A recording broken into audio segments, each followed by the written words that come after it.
A secret sentence is hidden in the green subtitles. See if you can find it.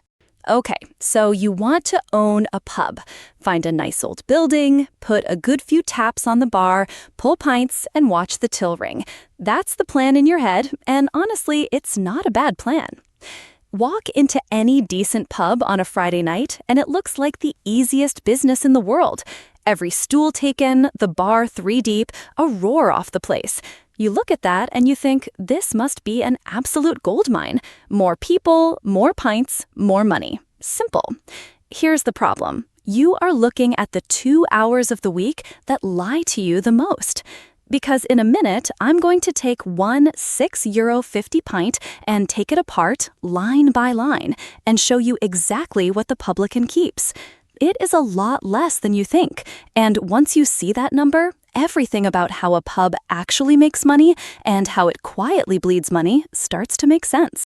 Let's start with what it actually costs to get behind that bar, because there isn't one type of pub, there are several, and each one is really a different business wearing the same apron. At one end, you have the wet lead local. It sells drink and almost nothing else. It lives or dies on regulars, and it runs on low overheads and painfully thin margins. Then there's the gastropub, which is really a restaurant that happens to have a bar. Food can be half the turnover or more, and the kitchen, not the tap, is the engine. Above that, the destination or town center venue. Big floor, live music, late license, high rent, high staff count, chasing volume on the weekend to carry the quiet weeknights. And then the hybrid you see more and more of, the pub with rooms. Part bar, part guest house, using the accommodation upstairs to subsidize the drink downstairs. Underneath all of them sits one dividing line that shapes everything else. Whether you own the building outright as a free house or whether you're a tenant in somebody else's pub.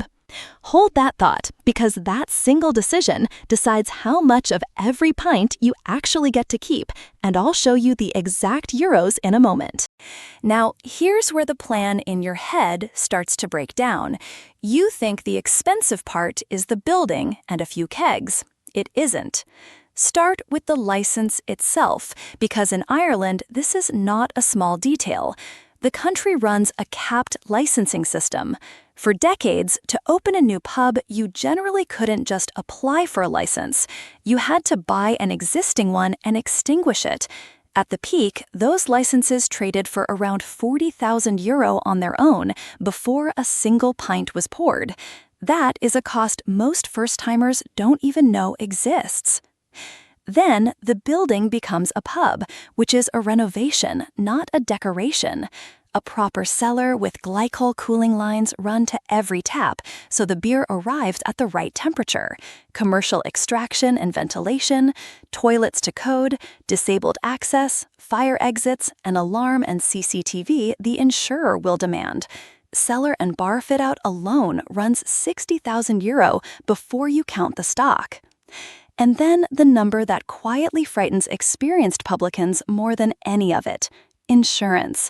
Public liability cover for a licensed premises in Ireland has become one of the single heaviest fixed costs in the trade, with many pubs paying well over €10,000 every single year, driven by claims and a small insurance market. So let's add it up honestly: $40,000 for the license, $60,000 for the fit-out, $20,000 deposit, $15,000 of opening stock, $15,000 held back to survive the quiet months. That is €150,000 before you sell a single pint. So far, so good. Now let's talk about the decision that traps people, because it's the one that quietly decides whether you keep your profit or hand it away. Do you own the pub or do you rent it, tied?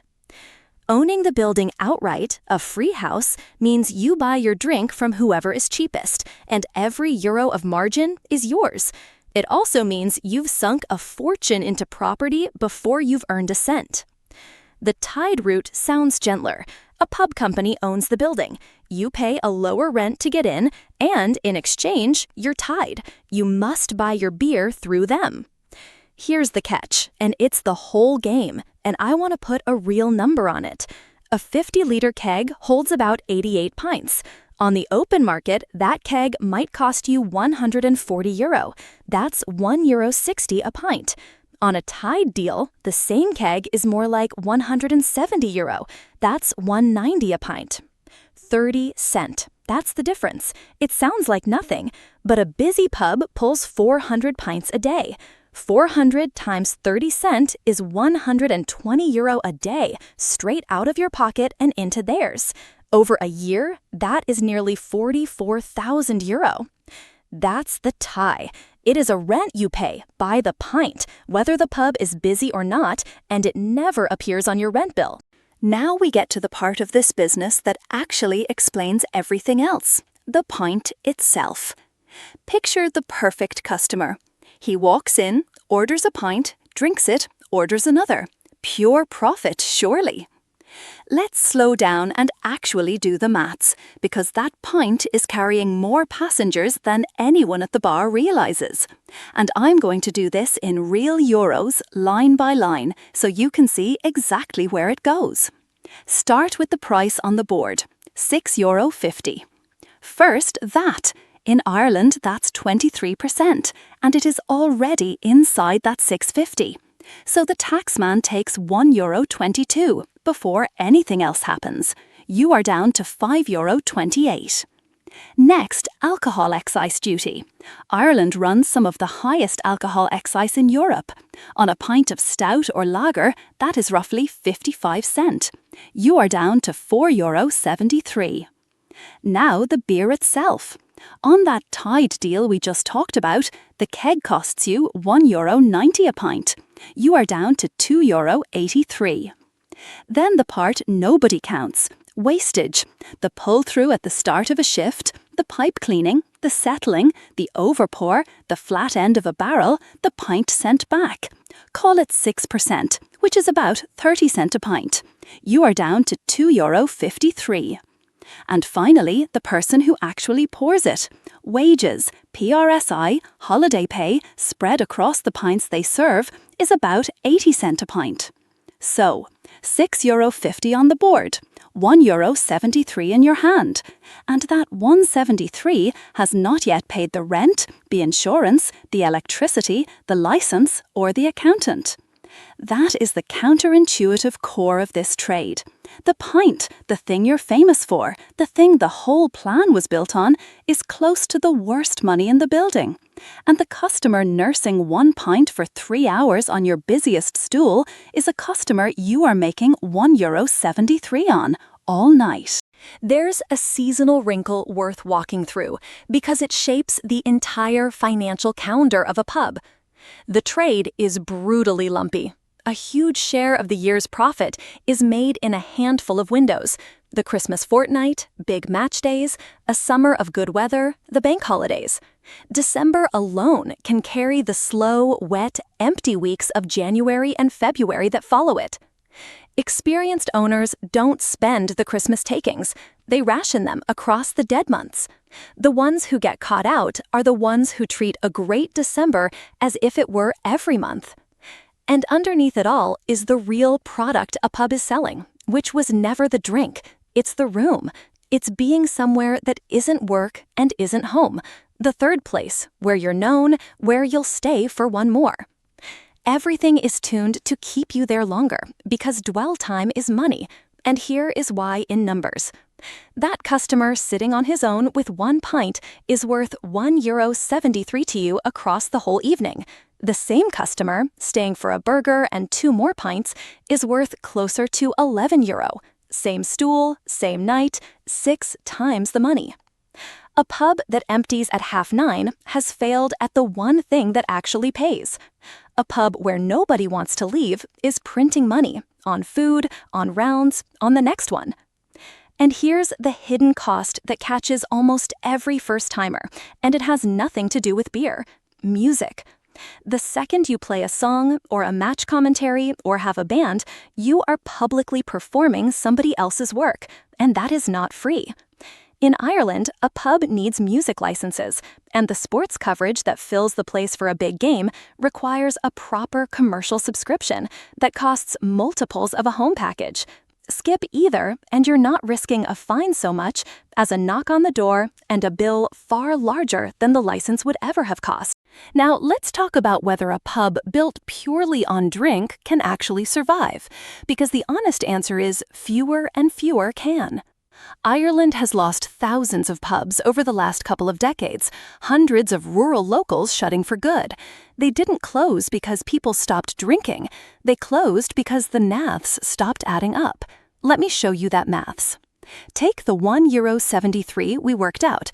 That is what a pub keeps on a pint after tax, beer, waste, and wages. Now the fixed costs: rent, insurance, energy, licenses, the accountant, the alarm monitoring, the waste contract. For a decent-sized pub, call it €30,000 a month. That money leaves whether the door opens or not. So how many pints do you need? 30,000 divided by €1.73 is 17,341 pints every month. Divide that by 30 days, and you get 578 pints a day, every single day, Wet Tuesday in February included. That is the number, 578 pints a day, just to reach zero, not to make money, to stop losing it. In a quiet town, that number is simply out of reach, and that is why those pubs closed. Which is exactly why the pubs that survive lean on the sales the plan forgot: food at a gross margin that dwarfs a pint, events and functions, and a room hired out for a party, rooms upstairs, let by the night, coffee in the morning. Each of these earns more per customer than the drink ever did. The publican who cracks it isn't the one who sells the most pints. It's the one who found 3 other reasons for you to spend money under the same roof. Now, let's put it all together and look at what actually happens over a full year, because this is where 2 very different versions of the same pub reveal themselves. In the good version, you pick the right town, you own the building, so there's no tie skimming 30 cents off every pint. The kitchen is busy, the function room is booked most weekends, and December did its job and filled the reserve. Under those conditions, a well-run pub throws off a genuinely comfortable living for the owner, and the building itself is an asset quietly working in the background. In the realistic version, 2 or 3 things go wrong that aren't exotic at all. They're just Tuesday. The insurance renewal lands and it's up again. Energy costs jump. A wet summer kills the trade you were banking on. And the tie means you can't shop around to soften the blow. Watch what that does to the number we worked out. Your margin drops from €1.73 to €1.40. Suddenly, €30,000 of fixed costs needs 21,400 pints a month instead of 17,000. That's 714 pints a day instead of 578. You now need 136 more pints every single day just to stand still. Nothing dramatic happened. 33 cents moved. And here's the quiet part. The difference between those 2 years is easily €50,000, and almost none of it arrives as an event. No fire, no scandal, just a slightly worse summer, a slightly higher renewal, a slightly thinner midweek, compounding month after month until the figure at the bottom looks nothing like the plan. So if you do decide to take on a pub, remember the one thing that actually decides whether you make it. It was never about how many pints you can pull on a Friday. It's about everything else you can get people to spend on in the hours around the drink. Did you spot them? 6 green words hidden in the subtitles across this whole video. They spell this: the pint is not the profit. €6.50 on the board, €1.73 in your hand, and the rent still to pay. The drink was never where the money was. It was the food, the room, the events, the reasons to stay. Every episode hides one. Watch the subtitles.